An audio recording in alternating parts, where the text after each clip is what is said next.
El Jardín de Safo es un lugar de encuentro promovido por el curso de Historia de las Mujeres Dorotea Santos del Aula de Cultura de la Universidad Popular de Palencia. En estos podcasts vamos a conocer la biografía, pero sobre todo la obra y el pensamiento de mujeres que han dedicado su vida a las letras, poetisas, ensayistas, periodistas o novelistas, compartiendo una labor de investigación y participación de las alumnas. Abrimos hoy nuestro Jardín de Safo para recibir a una de las grandes además en todos los aspectos, Emilia Pardo Bazán y de la Rúa Figueroa. Nace en A Coruña en 1851, hija única de Amalia de la Rúa, de quien heredó el carácter abierto e independiente, y de José Pardo Bazán, político liberal, que le legó su gran afición por la lectura y por los estudios. Novelista, periodista, por cierto, una voz temida en cualquier debate por su sólido arsenal intelectual. Además fue ensayista, crítica literaria, poetisa, dramaturga, traductora, editora, catedrática, conferenciante, introductora del naturalismo en España, consejera de la instrucción pública y precursora de los derechos de las mujeres y del feminismo. Su padre, convencido sobre los derechos de la mujer, le proporcionó la mejor educación posible, fomentando además su amor por la literatura. A la edad de 9 años, fijaros, ya empezaba a mostrar un gran interés por la escritura. En sus estancias familiares de invierno en Madrid, pudo asistir a un colegio francés, donde es introducida en la obra literaria de los más importantes escritores franceses, lo que le será especialmente útil posteriormente, dados sus frecuentes viajes a Francia, para conectar con el mundo literario europeo y conocer y tratar a relevantes autores como, por ejemplo, Víctor Hugo. A los 12 años, la familia decide quedarse en A Coruña durante los inviernos y allí Emilia estudia con profesores particulares, recibe sobre todo una información de materias como las humanidades, los idiomas, llegando a manejar, fijaros, en aquella época además con muchísima soltura, el francés, el inglés y el alemán. No pudo acudir a la universidad porque en aquel momento estaba vetada para las mujeres, por lo que los avances científicos y filosóficos los siguió a través de los amigos de sus padres y también, como no, de los libros. Se casó a los 16 años. En 1869 el matrimonio con sus padres se trasladaron a vivir a Madrid cuando el padre fue elegido diputado a Cortes tras la Revolución de 1868. Cuando dejó su escaño, todos emprenden un viaje de varios meses por Francia y por Italia. Emilia publicó las crónicas de este viaje en un diario, El Imparcial, y en ellas denunció la necesidad de europeización de España, recomendando viajar al menos una vez al año como medio para aumentar nuestra educación y nuestra cultura. En 1876 se dio a conocer su primer trabajo como escritora con estudio crítico de las obras del padre Feijó. En el mismo año publicó su primer libro de poemas, Jaime, que dedicó a su hijo recién nacido, editado por Francisco Giner de los Ríos, amigo de Emilia Pardo Bazán. Tuvo otras 2 hijas. Su primera novela apareció en 1879, titulada Pascual López, autobiografía de un estudiante de medicina, publicada en la revista España, y en 1881 publica Un viaje de novios, que ya anuncia su próximo interés por el naturalismo.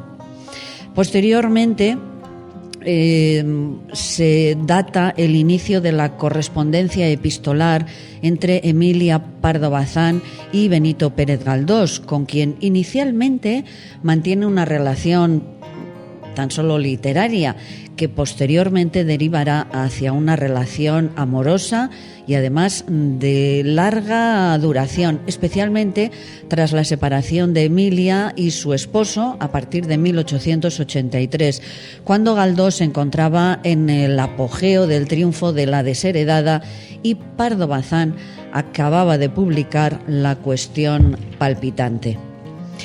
Pardo Bazán admira el naturalismo francés, pero defiende la literatura española y su carácter castizo, que considera un realismo propio.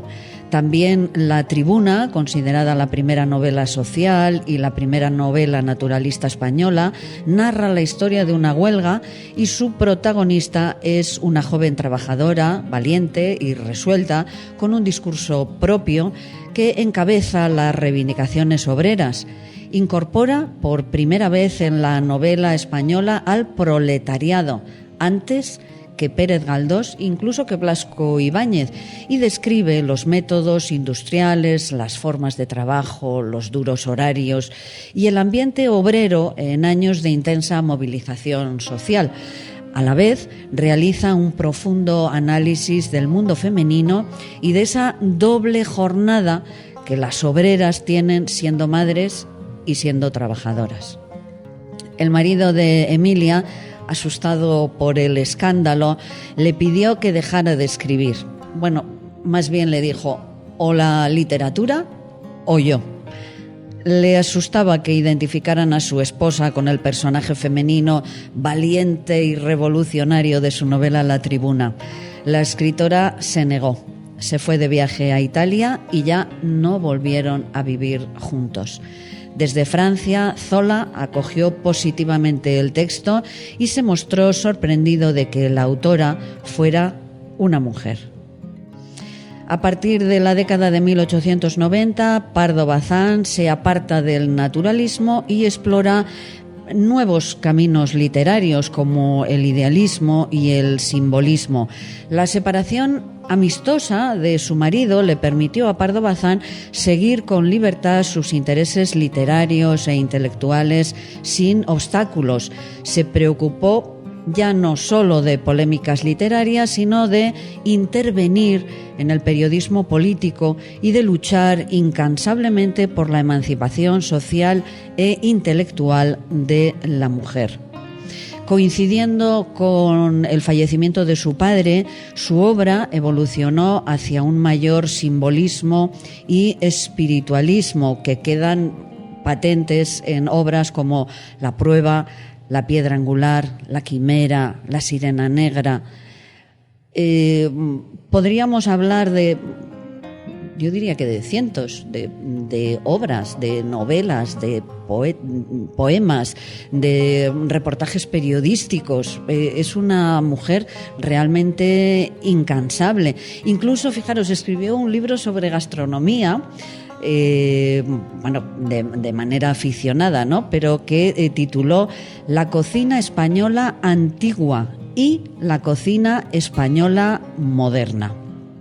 Pardo Bazán, como os decía, fue una mujer abanderada de los derechos de las mujeres y dedicó su vida a defenderlos tanto en su trayectoria vital como en su obra literaria. Se definía a sí misma como una feminista radical. Decía: yo soy una radical feminista. Creo que todos los derechos que tiene el hombre debe tenerlos la mujer. Pardo Bazán vivió la conciencia feminista considerando la igualdad entre mujeres y hombres como una meta posible. Había nacido en un contexto social en el que tuvo que enfrentarse al inmovilismo, a la tradición oscurantista y a la misoginia. Uno de sus primeros escritos feministas, y sin duda de los más emblemáticos, son las cartas a Tula, que están dirigidas a Gertrudis Gómez de Avellaneda, su interlocutora soñada cuando ésta ya había fallecido. En 1883 publicó La Tribuna, considerada la primera novela social y la primera novela naturalista española, en la que da protagonismo a una mujer obrera con voz propia. y posteriormente con La dama joven presenta a otras dos protagonistas reflexionando sobre la situación de las mujeres de su época. Entre los temas más recurrentes de sus cuentos se encuentra el de la violencia ejercida por los hombres contra las mujeres, tema también muy presente en algunas de sus novelas. Cristina Patiño, de la Universidad de Santiago de Compostela, hace una recopilación de 35 cuentos con esta temática, a la que pone el título de una de las narraciones que se incluyen, El encaje roto. Hay, como os decía, muchísimas obras que son importantes, muy conocidas en la obra de Pardo Bazán, pero sin duda uno de los referentes es el que lleva el título de Los Pazos de Ulloa. Y me vais a permitir que os lea, aunque solo sea un pequeño fragmento, que dice así: por más que el jinete trataba de sofrenarlo, agarrándose con todas sus fuerzas a la única rienda de cordel y susurrando palabritas calmantes y mansas, el peludo Rocín seguía empeñándose en bajar la cuesta a un trote cochinero que descuadernaba los intestinos, cuando no a trancos desigualísimos de loco galope. Y era pendiente de veras aquel repecho del Camino Real de Santiago a Orense en términos que los viandantes, al pasarlo, sacudían la cabeza murmurando que tenía bastante más declive del no sé cuántos % marcado por la ley y que sin duda, al llevar la carretera en semejante dirección, ya sabrían los ingenieros lo que se pescaban y alguna quinta de personaje político, alguna influencia electoral de grueso calibre debía andar cerca. Al acabarse el repecho, volvió el jaco a la sosegada andadura habitual y pudo el jinete enderezarse sobre el aparejo redondo, cuya anchura inconmensurable le había descoyuntado los huesos todos de la región sacroilíaca.